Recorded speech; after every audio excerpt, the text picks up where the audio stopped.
Welcome back to the deep dive. Today we're jumping into, well, a really gripping story coming out of Liberia.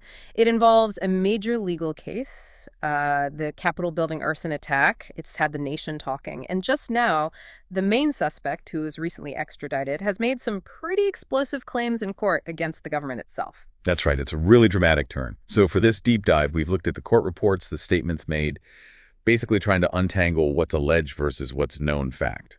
Our goal here is to help you understand the different layers because, well, the truth seems very much up for grabs right now, and the stakes feel incredibly high. Okay, yeah, let's unpack this then, because it feels like a situation with huge legal and political dimensions, and these accusations are now right out there in the open. So let's start with the suspect, John Nyanti.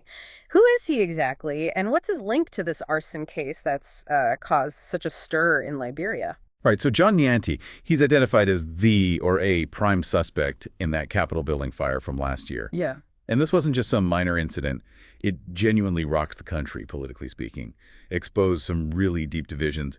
Nyanti himself, he was actually on the run for a while, but he was recently extradited, brought back to Liberia to face these charges. And then what should have been maybe a standard court appearance it blew up Wednesday. Temple of Justice in Monrovia.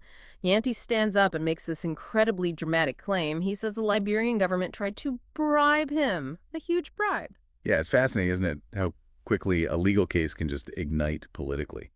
Especially, in places where maybe trust in official institutions is a bit shaky already.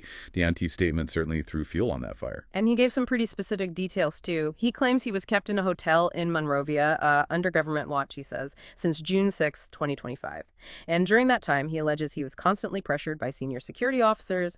He identified them only by numbers, interestingly, 106 and 103, and also mentioned a man named Mark Mbula.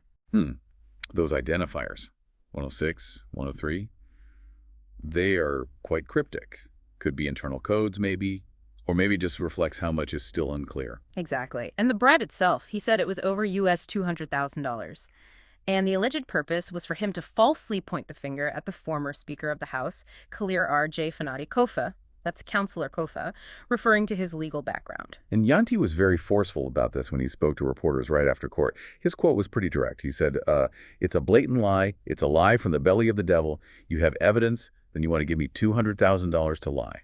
It's quite a challenge to throw down, right, from a suspect in the dock. It absolutely is. But we do need to stress this point at that moment, Nyanti didn't actually provide any concrete evidence to back up these claims. Right. No immediate proof was offered. But even without that, just making the accusation publicly like that, it achieves things, doesn't it? It puts the prosecution on the back foot. It could sway how people see the case, maybe buys them some time. Its truthfulness aside, the act of accusing has impact.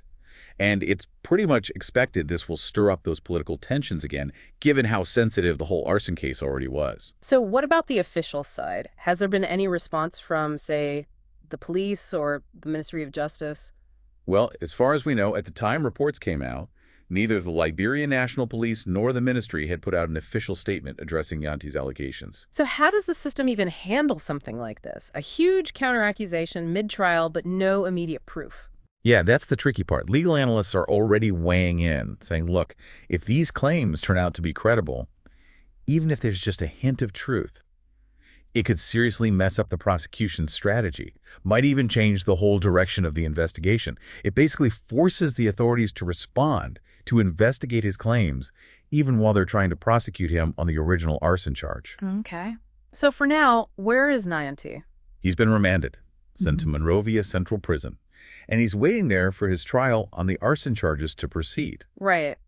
So thinking about this, what does it all really mean for you listening? It kind of makes you think about how complex these legal battles can get, especially when you have these really serious accusations thrown out, but without that immediate proof to go with them. Exactly. And this case really highlights how a legal fight can instantly become a political battlefield. You see that often in places where maybe public trust isn't rock solid. It really puts the challenge on you, the listener, doesn't it? Trying to figure out what might be true in the middle of all this high-stakes drama, both legal and political. Yeah, absolutely. So here's maybe something to chew on. When a claim this dramatic surfaces like Nyanti's bribe allegation, How do you weigh it up? How do you balance the immediate shockwave of the accusation itself against, well, what might eventually come out in the actual legal process and what that means for trust in the system long term? Definitely something to keep in mind as the story develops.